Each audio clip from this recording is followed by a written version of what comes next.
గౌరవ ముఖ్యమంత్రి జగన్మోహన్ రెడ్డి గారు ఒక ఆడబిడ్డని ఆదరించి అభిమానించి మళ్ళీ నేను ఇలాంటి వెనుకబడినటువంటి ప్రాంతాల కోసం పనిచేయగలను, ఆడబిడ్డల కోసం మాట్లాడగలను, రైతాంగం కోసం కష్టపడి పనిచేయగలను, రాష్ట్ర అభివృద్ధితో పాటు నియోజక అభివృద్ధి కోసం అహర్నిశలు 100% పని సేవ చేయగలిగినటువంటి దృక్పథం, భరోసా, నమ్మకం జగనన్న నాపై పెట్టుకున్నందుకు మరి మనసారా భగవంతుడికి నేను ధన్యవాదాలు తెలియజేస్తూ గౌరవ ముఖ్యమంత్రి జగన్మోహన్ రెడ్డి గారు మరి నాకు ఇచ్చినటువంటి అవకాశంకి నేనంటే ఆడబిడ్డలకి చాలా వేరే విధంగా చూస్తారు అంత, కానీ జగనన్న నేను కష్టపడి పనిచేయగలను, ప్రజలకు ఇచ్చిన మాటను మరి నిలబెట్టుకుని కష్టపడి సేవ చేసే తత్వం ఉందని నాకు గుర్తించి గ్రహించి నాకు మళ్ళీ మరొక్కసారి రెండోసారి ఎమ్మెల్యేగా మరి బరిలో దించినందుకు మనసారా ఎల్లప్పుడూ ఆఖరి గుండె చప్పుడు వరకు కూడా జగనన్నకు కృతజ్ఞత ఉంటాను,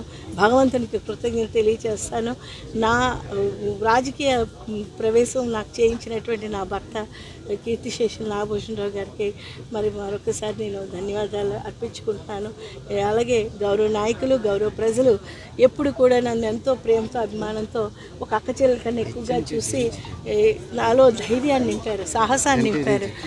మరి ఆ సాహసానికి ధైర్యానికి ఈరోజు బహుమానంగా చాలా పెద్ద ఎత్తున నాయకులు ప్రజలు వచ్చి మరి నాకు నువ్వు చేయగలవు, నువ్వు ముందెళ్ళి నామినేషన్ పూర్తి చేయాలి, మరి వెంటనే బరిలోకి మళ్ళీ దిగాలి, పెద్ద ఎత్తున మనం గెలవాలి అనేటువంటి సంకేతాలు మరి వాళ్ళు ఇచ్చిన వాళ్ళ నెంబర్స్లోనే తెలుస్తుంది కనుక మరొకసారి అందరికి కూడా ధన్యవాదాలు. మరి రెండోసారి మళ్ళీ నాకు అవకాశం జగనన్నకు మరొక్కసారి మనసారి అంటే పార్టీకి అలాగా ఎవరి కోసం చులకనగా మాట్లాడడం నాకు అంటే నేను ఎప్పుడు వ్యక్తిగతంగా వెళ్ళనండి. అయితే ఒకటి మాత్రం చెప్పగలను, ఎందుకంటే గత 3 సార్లుగా చంద్రబాబు నాయుడు గారు ముఖ్యమంత్రి ఉన్నప్పటికీ మరి గత 2014-19 టైం పరిపాలన చూసినప్పటికీ అప్పుడు ఇక్కడ పాతపట్నంలో వైఎస్ఆర్సీపీ ఎమ్మెల్యేగా గెలిచినప్పటికీ ఆయన్ని ఫిరాయింపు చేసుకుని మరి వంశధార నిర్వాసితులకు అందవలసిన డబ్బులను దోచుకొని మరి అనేక రకాలుగా కేవలం వ్యక్తిగతంగా ఇసుకలు వ్యాపారాలు చేసుకొని ప్రజలకి ఏ ఒక్క పథకాలు కూడా అందించకుండా, సంక్షేమాన్ని అందించకుండా అభివృద్ధికి దూరంగా నియోజకవర్గాన్ని అతలాకుతలం చేశారు. అవినీతి పూర్తిగా నింపివేశారు, ఆక్రమణలు, ప్రజలకు బాధలు పెట్టారు. మరి అలాంటి వాళ్ళకి ఎప్పుడు కూడా ప్రజలు నమ్మరు. మరి గత 58 నెలల పరిపాలన చూస్తే ప్రజల్లో స్వేచ్ఛ, ప్రజల్లో స్వాతంత్రం, రైతుల్లో భరోసా, ఆడబిడ్డల్లో ఆర్థిక ధైర్యం, నేను ఎవరి దగ్గర తలదించాల్సిన అవసరం లేదు, ఎక్కడా చేయి చాపాల్సిన అవసరం లేదనేటువంటి ఆ మానసిక ఉల్లాసం, మనోశక్తి అంటే సెల్ఫ్ కాన్ఫిడెన్స్ క్రియేట్ చేశారు జగనన్న. మరి అలానే పిల్లలకి చదువుల్లో, విద్యా వ్యవస్థలో అనేక రకమైన మార్పులు తెచ్చి ఈరోజు భారతదేశంలోనే ఎడ్యుకేషన్ అంటే ఆంధ్రప్రదేశ్ వైపు చూసే విధంగా చూశారు.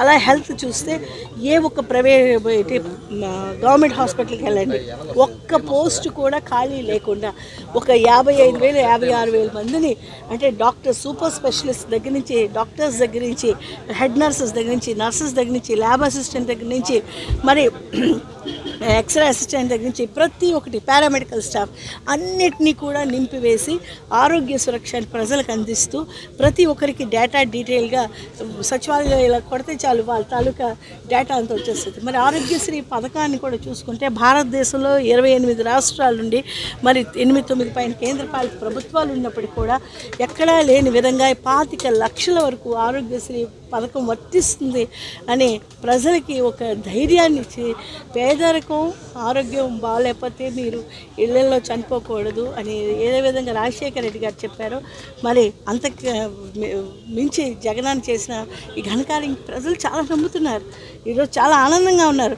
మళ్ళీ ఎప్పుడు జగనన్న వస్తాడు, జగనన్న కావాలి, మళ్ళీ మన జగనన్న పరిపాలన వస్తే మనమంతా హాయిగా స్వేచ్ఛగా ఉండొచ్చు, మన ఇంటికి అన్ని రకాలుగా నాణ్యమైన బియ్యం వస్తాయి. ఇప్పుడు ఈ మధ్యన ఎన్నో రకాలైన కష్టాలు పడిపోతున్నారు ప్రజలు. మరి మళ్ళీ జగనన్న రావాలనేటువంటి ఒక దృక్పథం, మరి ఆకాంక్ష, ప్రజలు కోరికలు తీర్చడమే మరి మా వైఎస్ఆర్సీపీ పార్టీ తాలూకా ఎజెండా, జగనన్న తాలూకా కోరిక. మరి మళ్ళీ ప్రజలే 175కి 175 అవకాశం ఇస్తున్నారు. మరి ఫస్ట్ శ్రీకారం పాతపట్నం నుంచి శ్రీకారం చుట్టాలని మనసారా కోరుకుంటూ